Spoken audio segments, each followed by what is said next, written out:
Well, welcome back to another edition of Try Beginner's Luck. Whew, I tell you, this has been a fun-filled season, and we are wrapping down to the end of part one before we come back and before we take summer break and come back in October.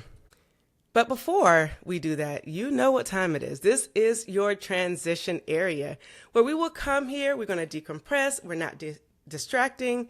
We aren't turning a blind eye to reality, but we are choosing to not let it drain our batteries. We're going to control the controllables. We can't fix the whole world at once, but we can control our effort, our kindness, and our community. We're going to fuel the fire.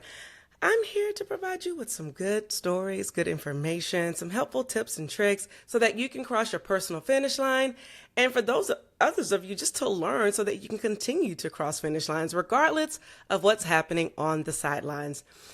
Let's recognize the struggle, but refuse to contribute to the noise. And let's focus on the miles ahead. Have you ever thought about what happens when the kid who grew up around triathlons becomes the person responsible for creating the experience for thousands of athletes? Today's guest has lived the sport from nearly every angle imaginable. Athlete, volunteer, age group, All-American, Division I runner, race director, business owner, and coach. It's a mouthful of accolades and titles, but that's what happens when you've been around the sport for so long. And now he's helping to shape the future for triathlon itself. Long before he was race directing, he was the kid running around transition area, helping at events, watching athletes chase their finish lines, and dreaming about what was possible. At 12 years old, he earned USA Triathlon All-American honors. Later, despite battling significant injuries, he was able to walk on to one of the nation's top Division I track and cross-country programs at Syracuse University, where he learned firsthand what dedication, perseverance, and community really looked like. Perhaps the most fascinating chapter is what happened in 2020. When many in the endurance industry was simply trying to survive, he took over the family business, reimagined it for a new generation, and transformed HITS endurance into Alpha Wins racing, guided by the belief that there is a distance for everyone. He's built races that welcomed everyone from first-time athletes nervously approaching their first finish line to seasoned athletes chasing championship dreams. Today, he serves as a USAT-certified race director and has helped to bring championship events to communities across the country, coaching young athletes, and now leading one of the most exciting projects in endurance sports. Yes, he is bringing back triathlon to New York City through the Big Apple Triathlon. Let's give a moment for that, because that's major. Yep, I can hear you applauding through whichever platform you're listening. But what I love most about his story is that despite all the titles, the accomplishments, and responsibilities, he's never lost sight of the athlete experience. He still understands what it feels like to be a beginner, the underdog, and the person simply hoping to belong. And that's what we're going to talk about today. So if you're ready to try this, let's go. It is my pleasure that I get to welcome Tommy Struzzieri to the Try Beginner's Luck audience. Welcome, Tommy. How you feeling? Feeling great. Thanks for having me. That was quite the intro that I probably couldn't put. I'm much less than what you just put me on, that pedestal, but I appreciate you introing me so nicely, and thanks for having me on. Well, Tommy, that's what I do. One of the things that is my joy and honor is to introduce people in a one-of-a-kind way, because you never know if they will ever get introduced again, which I'm sure you will. But when they come here, I think that's what distinguishes me from other podcast platforms, is how I introduce people. And I do that not just here, but when I'm emceeing, announcing, it's what I do and how I connect with people, because people are important. And so it's important for me to make them feel special when they're in my presence. So I'm glad that you enjoyed. Yeah, thank you. If everybody had your energy, the world would be a different place, that's for sure. So. Come on, Tommy, that's all I'm saying. People need this energy. And here's the deal, it's here. And however I get to bless people with it, I do. And so it is my honor that God has given me this talent and this gift, and I use it to glorify him and to bring honor to him and to make people's lives better when I can and when I'm around. But let's talk about you because it's really about you. Like me, they know about me a little bit, right? But Big Apple Triathlon, okay, 2020, the world is shut down. People don't know what's coming left or right. And you decide, hey, I want to rebrand the family business. What made you say yes to that? And what was your thinking and why? Sure. So, 2020 was an interesting time for everybody. We were all looking at our lives and saying, are we doing the right thing? Are we doing what we want to do? I myself had gotten out of college and was working with my family and doing a couple different businesses that I was interested in, but certainly never lost my passion for triathlon and running and endurance sports. So at the time, races weren't going on, and I'd been working the races since I was very young. I decided we needed a little rebrand with coming out of COVID. To really say that the original plan was to say everybody can be an alpha. No matter if you're a first timer or maybe you don't believe that you're a professional athlete. You're a professional athlete in your own way. You are you can be an alpha, and the original plan was you to complete a race and be we'd call you an alpha female or an alpha person, and it would make you feel like you're an alpha even if you didn't believe that before doing these races. So 2020 came around, and we're sitting there. I learned everything that I can from my father in business. He still is working with the family business, so we all work together. And he teaches me everything. I try to learn as much as I can, and basically decided that it was time for me to take over. I've been going to races for my whole life, almost my whole life that I could remember going to races and experiencing them and working at them, volunteering at them, and giving out water or whatever it needs to happen. And I decided that I was ready to kind of expand the business and rebrand and take over the triathlon. So it's a big jump for me, and I've learned since then. Right, every day is a learning process where I can't pretend like I know everything. That's for sure. But every day is a little bit better. Tommy, I want to go back to something you said because I promise you, I just said something very similar to someone. Actually, I know where I said it. Michelle Christine's episode. You mentioned that everyone can be a professional in their own right. And I challenged that to, in my mind, I heard like elite because in my mind, I am like, yes, in my mind, I'm good. I'm great. I mean, what happens actually is very different, but it doesn't mean that that's not how I think. And I think a lot of people in sport probably have that same thing, maybe never vocalized it or have been bold enough to say it on a platform like I have. So don't shoot me. It's just how I think. But I want to talk a little bit more about that because mindset is a big part of triathlon. And the fact that you said it means that at some level you believe that. Can you tell us a little bit more about why you made that statement and how it comes true for Alpha Winds Racing? Sure. So to kind of it's kind of what I believe in across the board. I'm a coach at my local high school. I volunteer coach there, track and cross country, and you see it from when they're in high school to all the way when they become adults and they come to your race, and maybe they're in their 60s and it's their first time even doing athletic events because they've always been told they're not good enough. So it's a student walked up to me the other day and said to me, "Why aren't you just like every other teacher we have where you just want to run out the clock and get your pension?" I'm like, because everyone's doing that. I'm passionate in this. If I didn't want to be here, I wouldn't be here. And so my goal really is to uplift people. I always tell them that they can do it. Your mind is what stops you. Your body can do so much more. And anytime someone presents me with an excuse, or maybe injury is always a big excuse. So I know about that, and I don't want to get into that. But certainly if they whether they're dealing with some chronic pain or whatever it is, or maybe they just don't think that they're an athlete. That's the number one time I hear it is you say, "Hey, what do you do for a living?" "Oh, I do triathlons," and they're like, "Oh, triathlons, I can't do that." Immediately go right to that, right? They can't even they don't even comprehend that's even they're even capable of it. And then you show them, they come to a race and watch the finish line, and it's like, wow, I can do this. Para athlete with one leg completing a race, or you have somebody who's beginning their weight loss journey. I mean, it's really inspiring. And so that's kind of what I meant by that statement. You can be a professional in your own way. It's not about winning the race, but it's about being your own alpha and just finding yourself throughout these races, right? Finding yourself at the finish line and saying, "Wow, I can do this." So the biggest impact for me is when I'm standing. It's hard work at these races.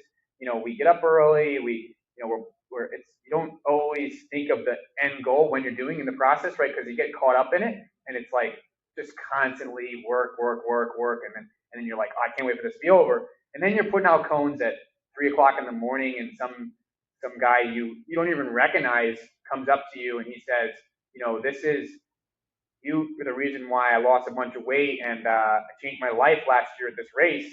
And you didn't even know that you even impacted this person, but the whole year they've been thinking about you and the race and how much it inspired them. So that's really of course we do it as a business and it's my livelihood, but it's great to do good and well.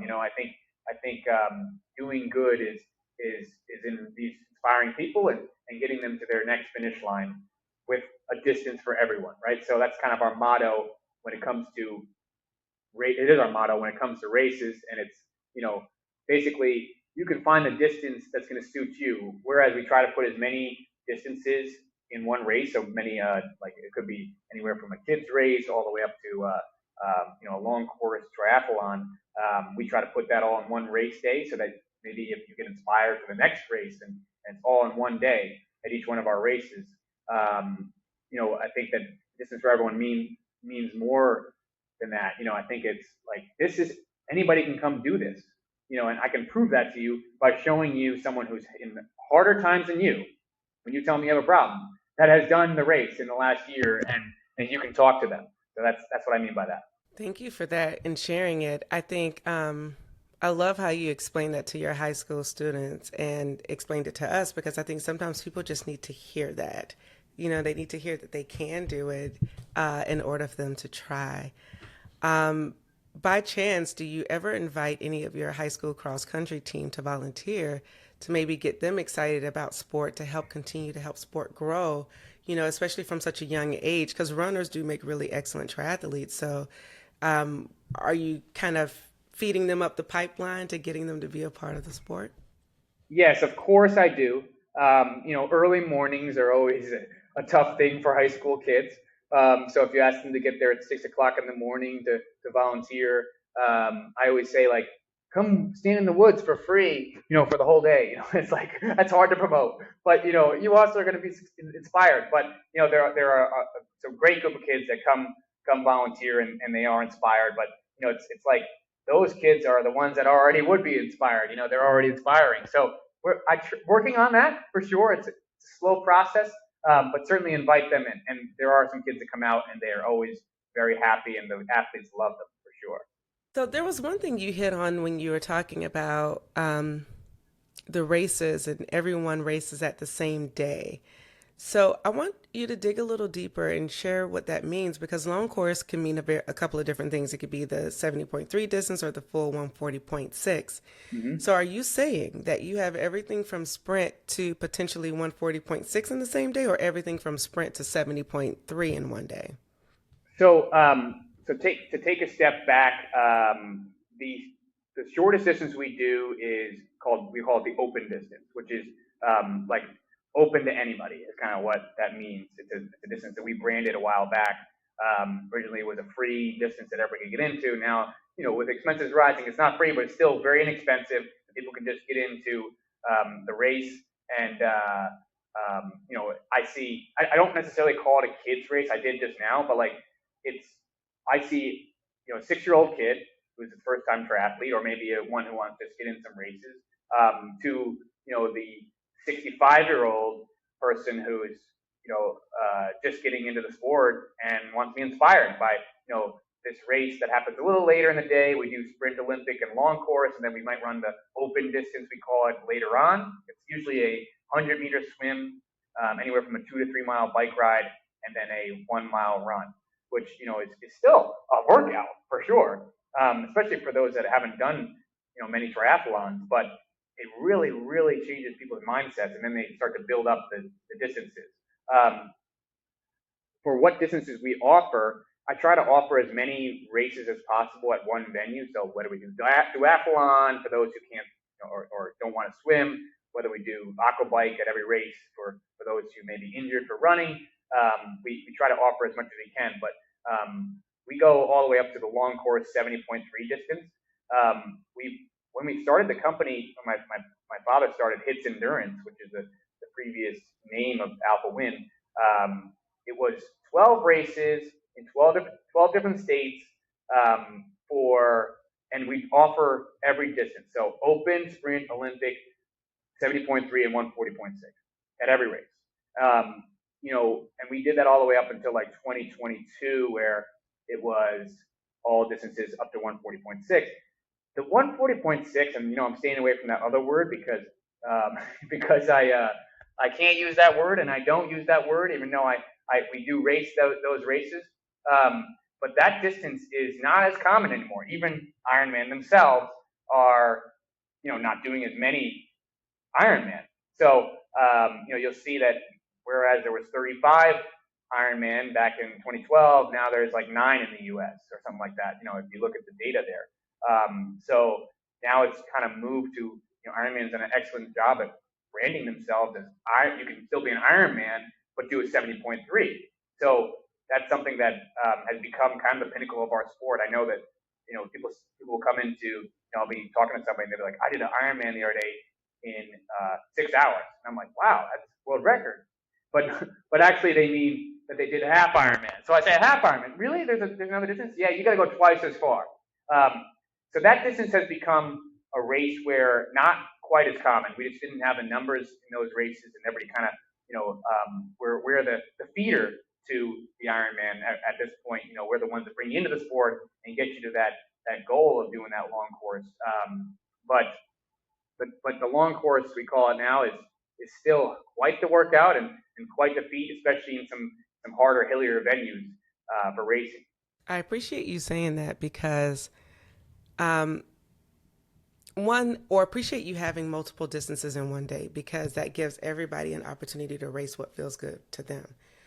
And that short open, I think you call it the open distance race, that to me is very ingenious because not everyone is ready to do a sprint, but they may want to get a little taste of what racing could be like. And so that's a way to kind of introduce them into the sport and giving them the confidence to want to go on to the full distance sprint, then Olympic, then 70.3 distance if they choose, or the 140.6, which is the full if they desire. I want to hit right into it. You have a new race that you're doing in New York City. Yes. You're offering, I think, a sprint and an Olympic, but I did not see if you were offering the open distance. One, tell us about why New York. Why are you trying to bring this race back in New York? It's happened before. It hasn't been fully successful for multiple reasons. So that's my first question. And then I want you to follow that with what distances are you offering for this particular race? Sure. So let's start with a little bit of history on and those who are listening probably might even know more than me on the history of the New York City Triathlon. But the brief overview of how it was started. Originally, it was started. New York City, of course, is the number one. It's the biggest city in the U.S. and it's the place to go. It's the mecca. We have our Knicks are winning, so we're really excited about that. So it's a lot of things about New York that bring sports, and there's so many athletes. So that we just had to bring something back. But a little bit of history on the triathlon there. It was started on when they made an Olympic bid. When New York City was making an Olympic bid, they put on this race, and it became something that was years and years over and over. Lifetime Fitness actually took it over, and then sold the race, and then had a period of time where they were just unlucky with the weather. I have to say, and then after a little hiatus, we approached the city about doing a triathlon, and of course I shot for the stars and tried to do that every distance in one day type of thing, which is when it comes to New York City, it is probably the most difficult permit you can get anywhere in the world, to do a race. So, between, just couple of years actually, it's been in the works trying to put this on. We were able to get approved to do the race the same way it was previously done. I was able to add a sprint distance. It's always been just an Olympic distance, but doing a race, especially with just the prestige of doing it in New York City, and it was very, very difficult to add too many more distances. If you look at the race distances for New York City, it is sprint and Olympic, but the sprint will do the same swim as the Olympic distance. So that you might say, wow, 1,500 meters, that's a long way for a sprint athlete to go. They're all going with the tide.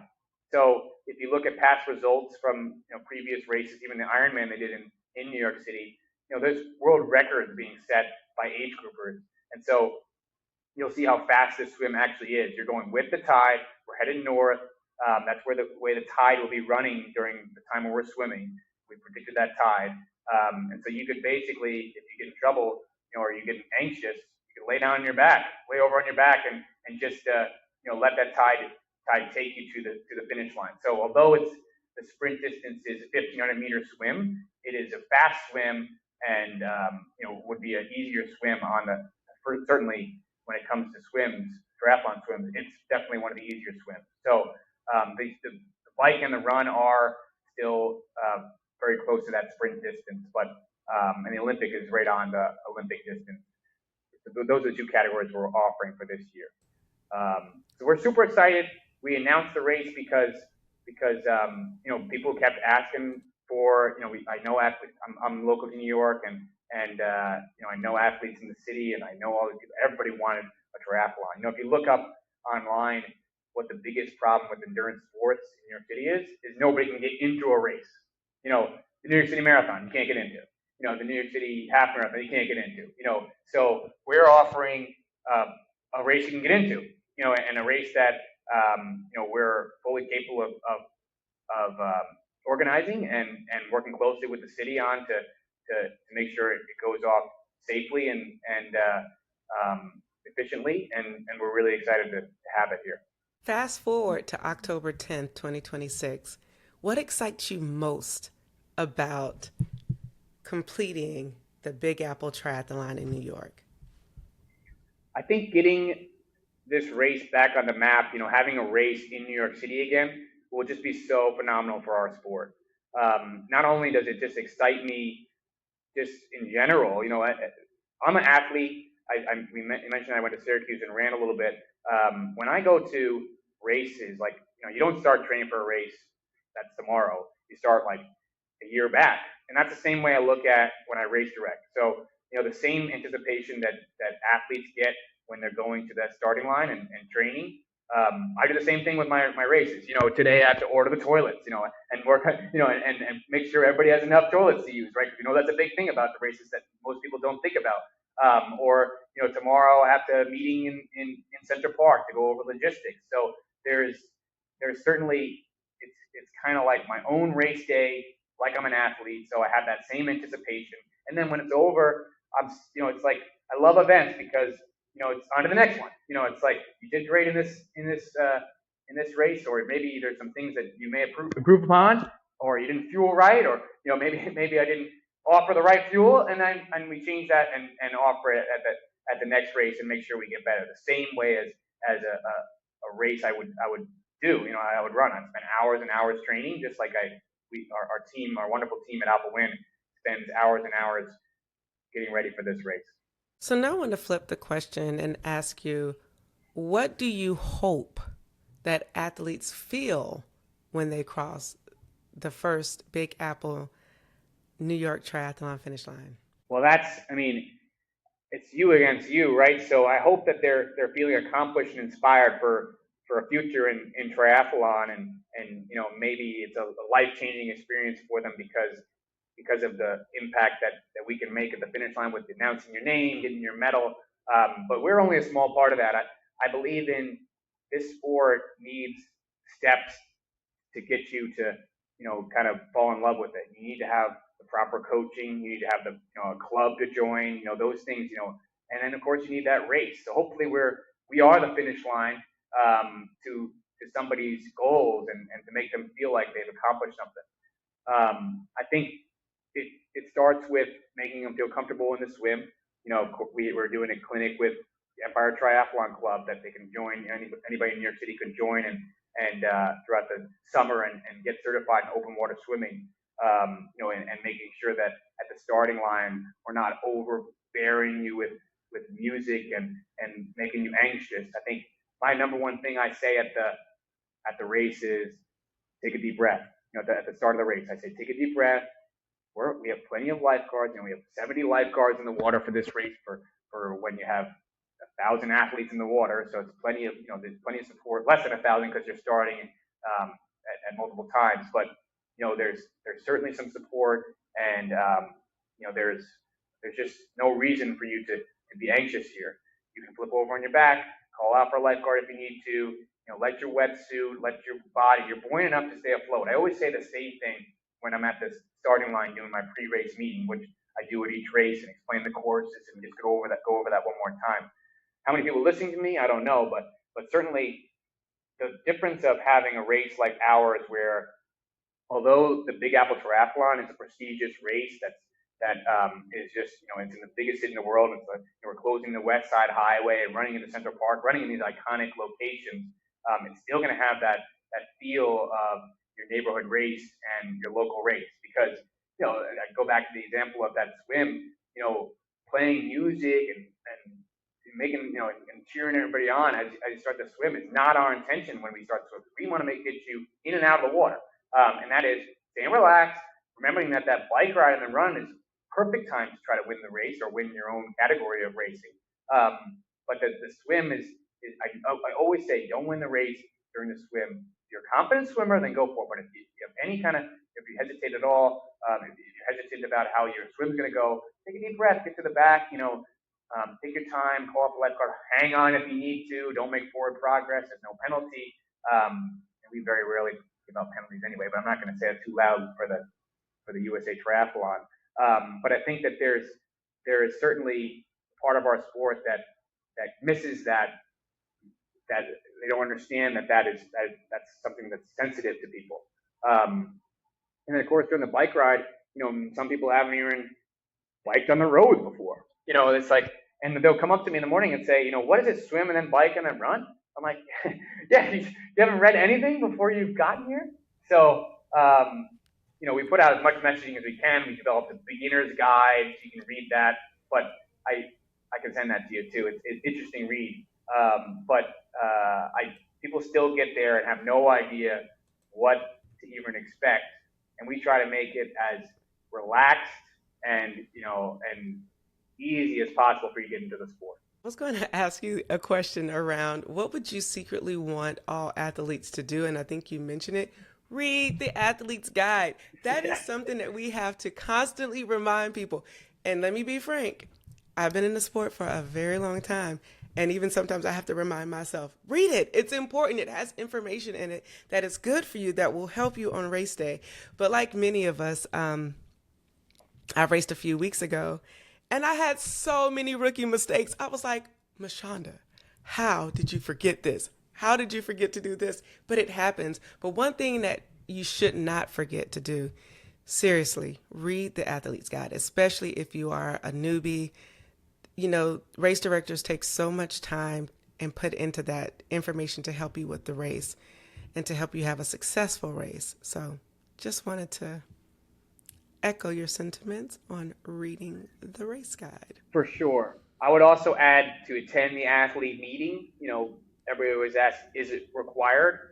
I always say, it's not a required athlete meeting because, we try to make it as convenient as possible to get to that starting line. But, if you have questions, better to ask them at the athlete meeting than not ask them, or ask them right at the starting line, for sure. I know a lot of athletes don't always understand what goes into producing an event like, a triathlon for you on four distances in one day, more or less two distances in one day. What do you think is the misconception that athletes come to the race day event thinking that race directors do or don't do? It's a very good question. I think that there is, when they look at um, what they're when they're coming to the race, I think look at New York City, for example, and how much we put into this race, and from whether it's expenses or effort and all those things. I'm not sure they always understand how much time and effort we put into putting this on. Whether it's when maybe they might make a comment that we certainly read the comments, but it's like they might make a comment that we had the wrong color bibs or whatever it is. Some small thing when you're worried about and we're prioritizing that safety of sending 2,500 people into the Hudson River and closing the West Side Highway. Those things take second. They're definitely second place to the safety of the race. But to understand how much actually goes into putting it on, even if it's not a physical infrastructure piece that you see. Maybe it's the permitting process, or getting all the staff briefed and hired and put in place correctly, or even volunteers are key to all of it. We know volunteers are key to all races across the country or in the world, and getting those volunteers to the right location and making sure that they're happy and and well fed on race day, and so that they can do their job correctly is there's so much that goes into it. I guess it's what people don't know and don't understand when they get to that starting line and they just see, yeah, you're just the water. I didn't do anything in the water. The water's the water. You're just swimming in the water, right? But put a couple of buoys out. But there's so much more than just that. You hit on the West Side Highway being a closing the West Side Highway. Are you telling me that this is officially like no cars will be on this highway whatsoever? So athletes will have full reign of the highway to run in a safe environment in New York City? Yes. So the swim is, so just to go over the course. The swim is it's at 79th Boat Basin. And you go north. You get out at 99th Street and then transition in Riverside Park. Then the bike is on the West Side Highway. So the entire bike course is closed to traffic. You're going to go all the way up. You're going to go all the way up and turn around, way up north, and then come back down and turn around at 56th Street and do it again. So the whole race is 3 lanes of highway closure. There's a north and a southbound side of the West Side Highway. We're closing the northbound lane. And so it's incredibly safe. The middle lane is for emergency vehicles in case we need to see somebody, and we'll have plenty of people out there. But yeah, no traffic on the West Side Highway. It's very unique. And then the run goes on to 96th Street. So we close 96th Street, which goes straight into Central Park, and then you'll be running in Central Park. And I'll provide some great crowd support. Central Park is just probably the most iconic place to run in the world. And then you finish in the middle of Central Park, across from the fountain. And it's just a great location for this race. Sounds like a lovely race course. Like most people dream of having race courses that are close to traffic because that's so infrequent these days. And, we hear often about, the accidents that happen on race courses that are open to traffic, or just people who see a race going on and just don't pay attention or have enough thoughtfulness to stop or slow down for athletes who are actually racing on a race course during the race because they're upset to be inconvenienced for a little bit. So I think that's cool that this will be closed to traffic, and hopefully it entices people to want to participate even more because they know they can participate at least on the bike course where it's closed off for the majority, for the entire bike course. Um, One thing I want to talk about, and this is a conversation that we have at Endurance Exchange when I'm emceeing that, and race directors are talking about the cost. That is a huge barrier to entry, and I know that this race is taking place in New York City, meaning it costs to play. It's Hmm. just the nature of the city. Can you explain to me how the barrier to entry in terms of cost impacts races when you want to do them in big cities? And what are you trying to do to keep those costs as low as possible? Well, I would say that in a number of our races, I'm actually living upstate New York. I have four other races in the calendar that you could race a sprint triathlon for $79 or $77, and if you go on the right at the right time and enter. So I got a couple of questions about this. Certainly in New York City, it's expensive to do, right? And so we are a for-profit business. Hopefully someday we'll be a for-profit business for this race, but certainly trying to cover a lot of those costs. We're closing down big roads and doing big. We build actual infrastructure in the Hudson River, so it's an expensive race to put on. But if you look at the races in New York City, I bring this back up. You're registering for the New York City Marathon for $350, right? And you can't even get in. And sometimes you have to fundraise and spend your own money and do this. There's a lot of barriers in New York City. I would argue that our races, the fact that you can register today, open to register. I know there are some price increases coming soon, but the fact that you can register and you can register for a price that's reasonable, for a race in the city that you're going to be swim, biking, and running, is what I think that the cost is certainly a cost that people can take on if they're willing to go to this pinnacle of races. If something that they maybe they're a little nervous or that they can't necessarily afford that, come to our other races in New York and come to Saugerties, New York, upstate New York, and spend $50 or $45 on the open distance and come race or do a long course for $250.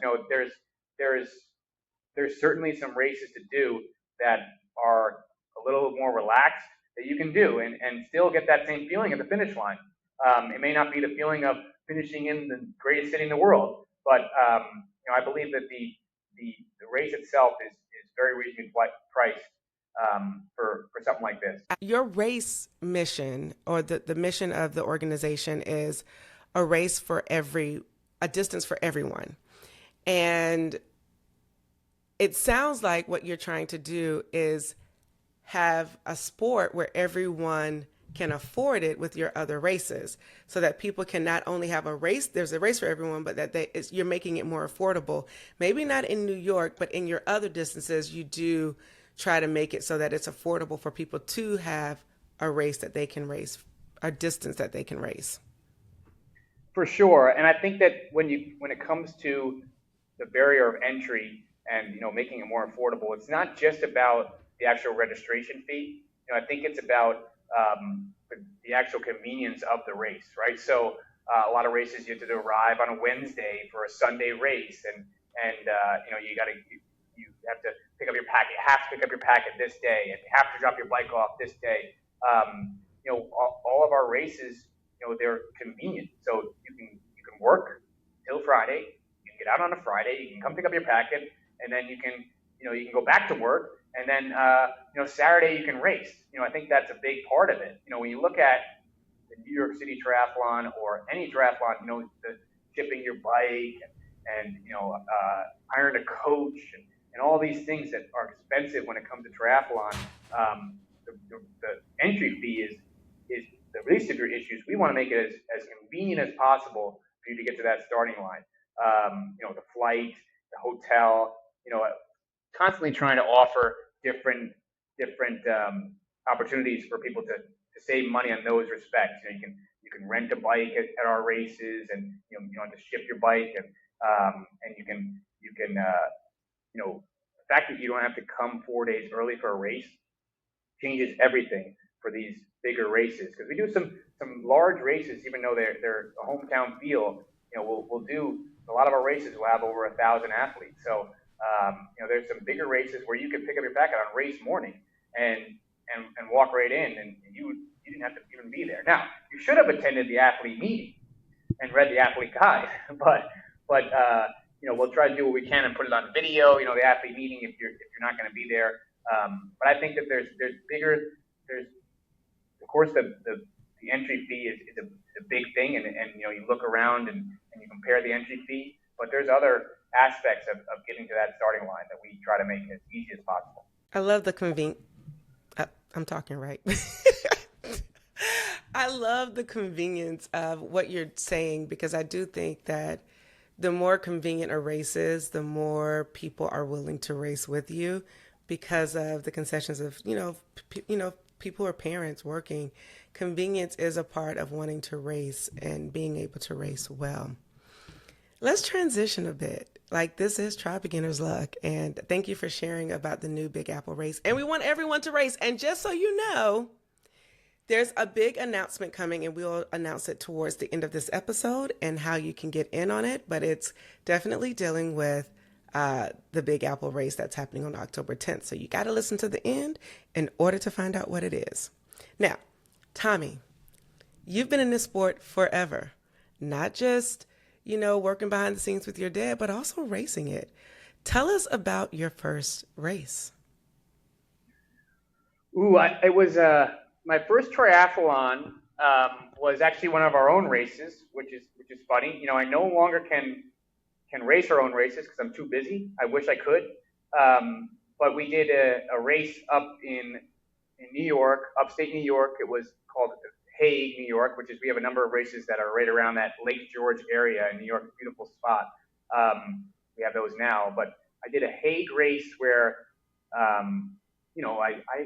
honestly always been a runner and a biker, but the swimming has always been difficult for me. So that's why I spend so much time talking about it, because I understand and been there. The swim, I was basically like last out of the swim, and then in the bike, I was the number one biker because I could go up hills and I didn't know how to shift. This is at age 11. I don't think I shifted once in quite a hilly course. And then, and of course, I get off the bike and I just remember my legs the first time. It was like, what am I doing here? Like my legs are jello, like we all know. But certainly it was I was able to beat a lot of people because I just kind of ran through the bike. I kind of just jammed the pedals down and didn't shift. So I was able to go up the hills a little quicker and then make up for that time. It was a sprint triathlon that I lost in the swim. But the swimming, the transition, as you say, from swimming to biking and running, it's completely different sports. Biking and running are similar with the way you train, but the swim is just so different. And it's been difficult still to learn how to swim when I run so much.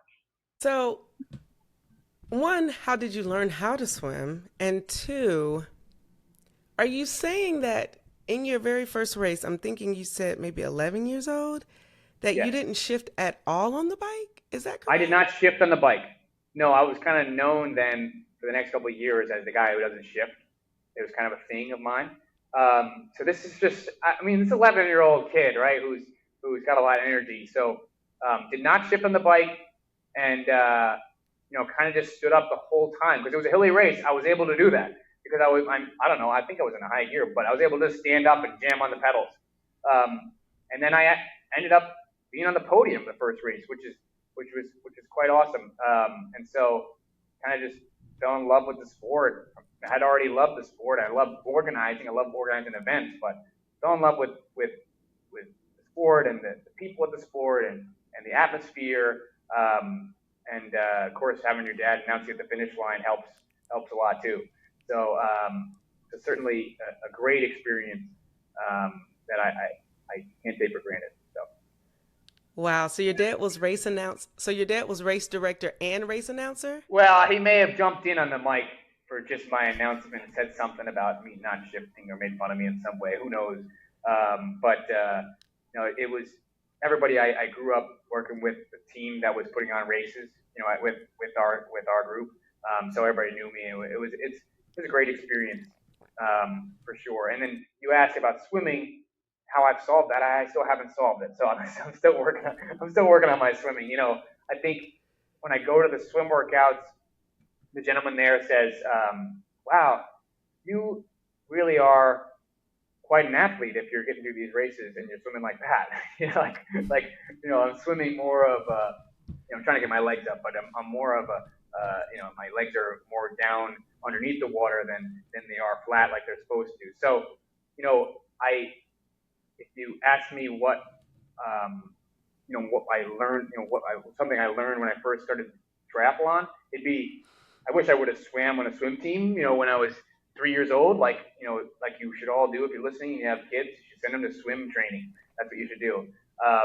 But if I had learned more about getting more in my stroke, more length in my stroke, getting more out of one stroke rather than just swimming as fast as I can, churning my arms, it would have helped me a lot going into training. And I always thought the faster I move my arms, the faster I'm going to go. Like running, the faster you move your legs and running, the faster you go.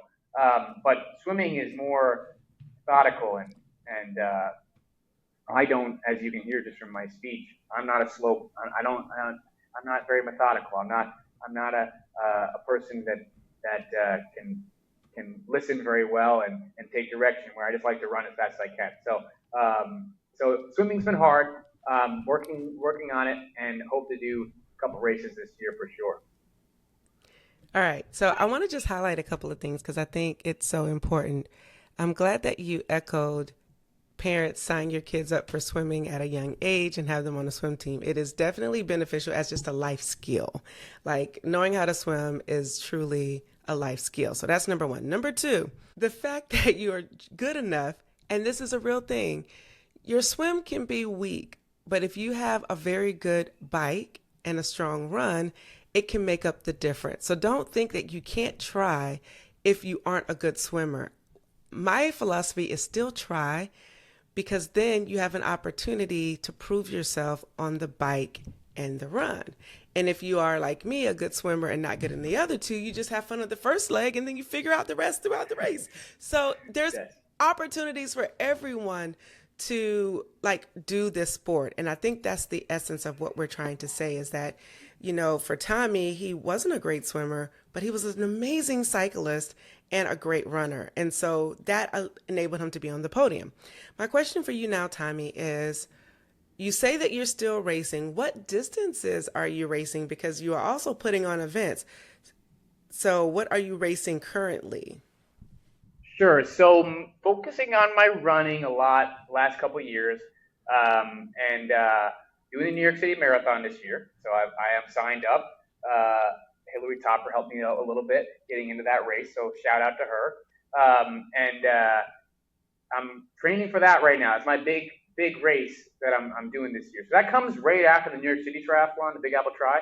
So it's going to be a month there that I have to train and work. So I always have to train and work, but it's going to be a tough month. But I'm excited to do that.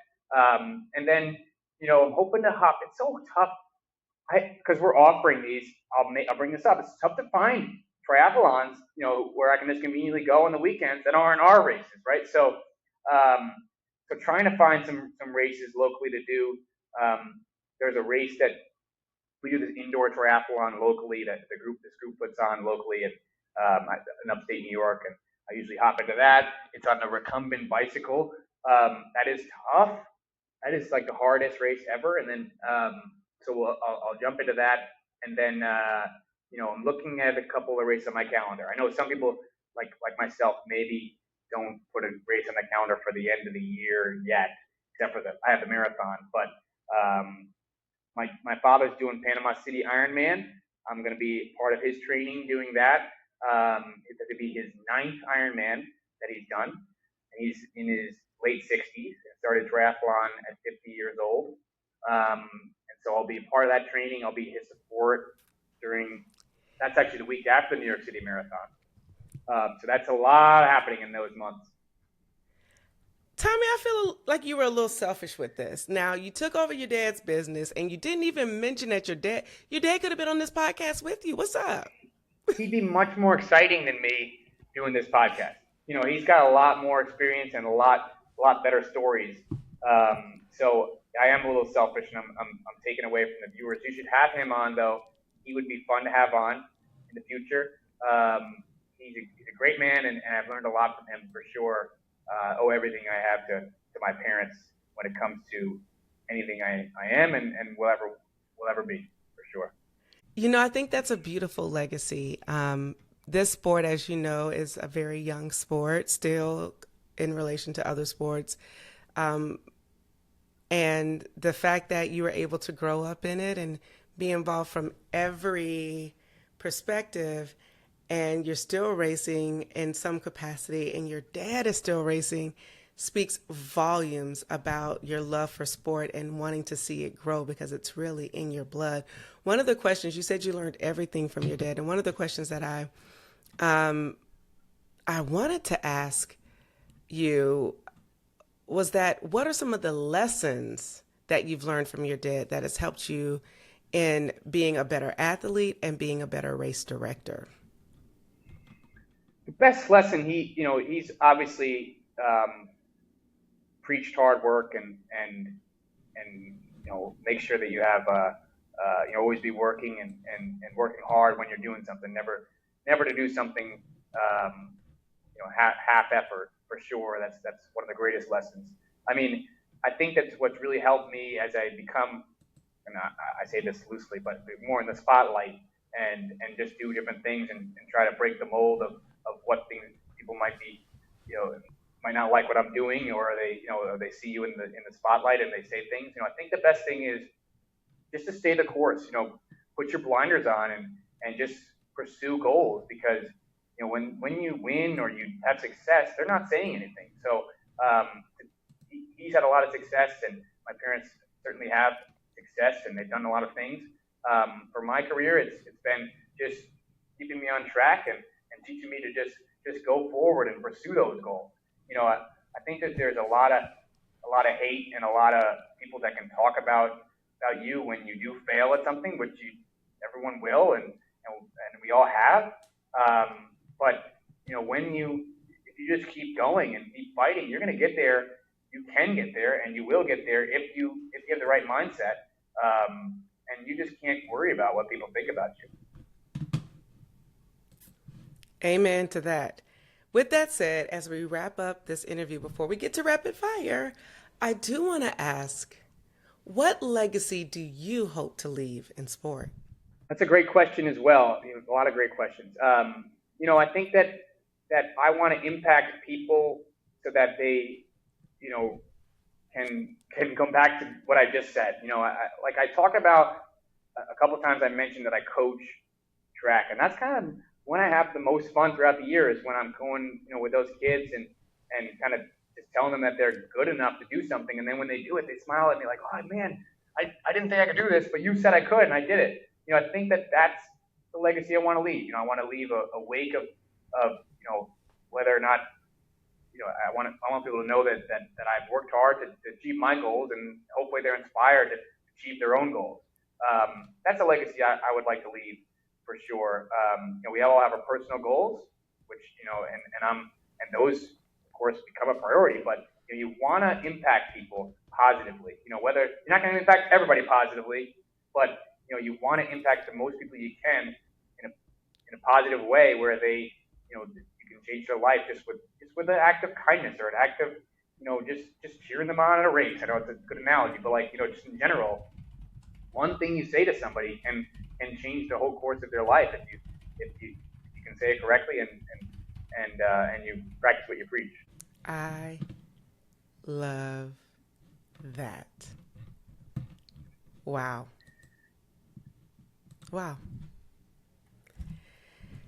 I have so many more questions to ask, but I know we are getting close to time. So Tommy Struzzieri, thank you so much for being here. This has been great. You've lived a lot, and I can tell just by listening to you that you truly care about the impact, especially in youth.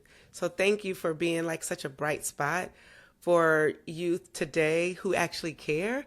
Like for them to say that you're not just trying to get your retirement is meaningful, right? And I appreciate the fact that you are offering affordable access to sport and that you're offering a distance for everyone. So thank you very much for being here. Now, we don't let you leave before answering a few rapid fire questions because that's how we do. So are you ready, Tommy? I'm ready. All right, let's try this. Where do I want to start?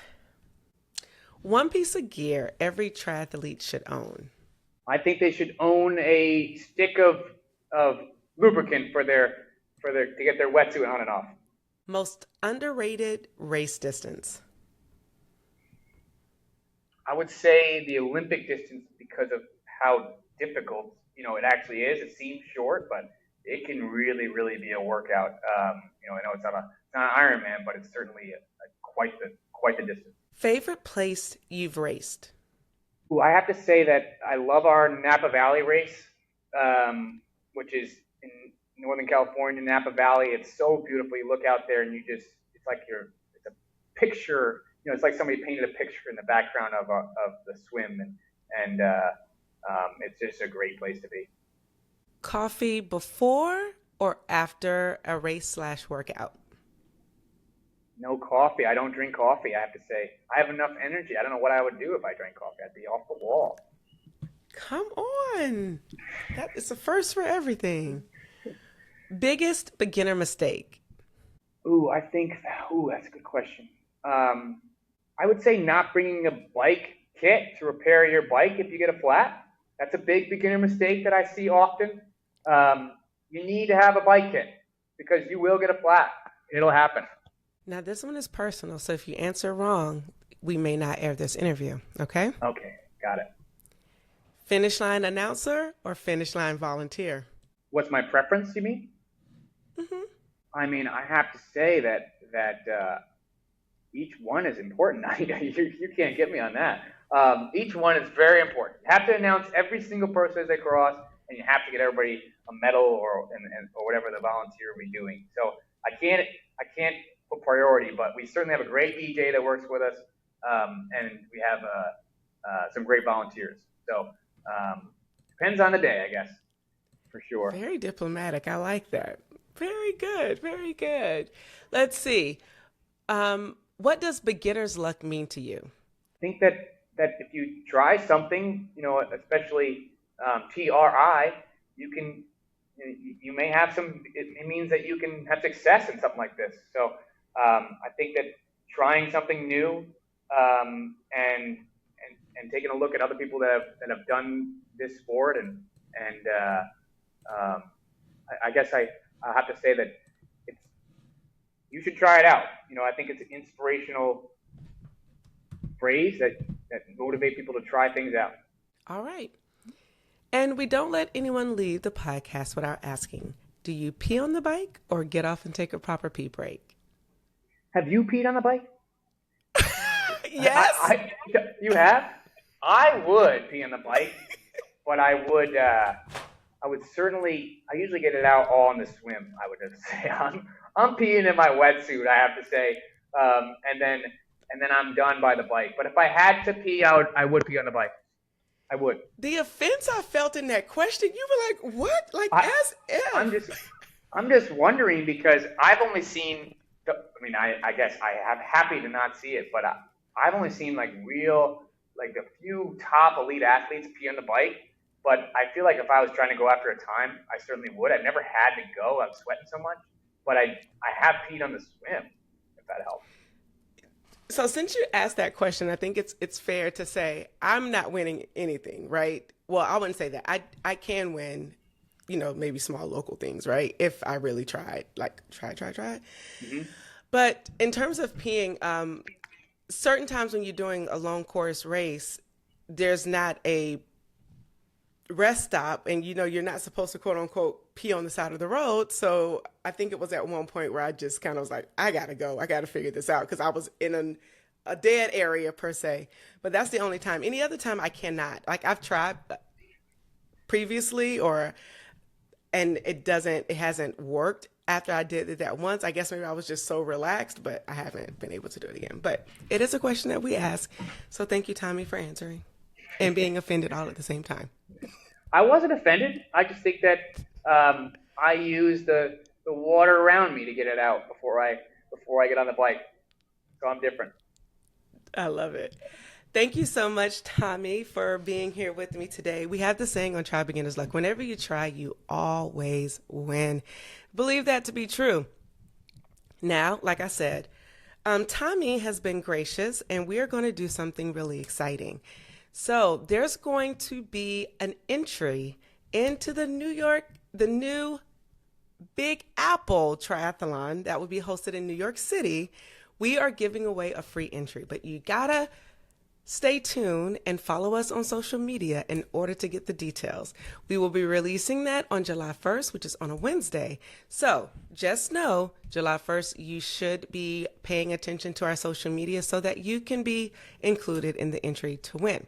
As well as there will also be a discount that you will be able to enter into the race. So to help cover the cost. So all that information will be released on Wednesday, July 1. Please share if you love this podcast, share it with someone that you love. We are on every major podcast, including YouTube and Substack. And guess what? We are out for now. My name is Mashonda Miles, also known as Mashonda Shines. It has been a joy and a pleasure to be with you because guess what? I got one more week before I get to go on summer vacation. And for now, we're out. Peace. Bye, everybody. Thank you for tuning in and listening to this episode. We need your help so we can continue to try at TBL. So for more information on where you can find and subscribe to this podcast, visit www.trybeginnersluck.com. And don't forget, whenever you try Beginner's Luck, you always win.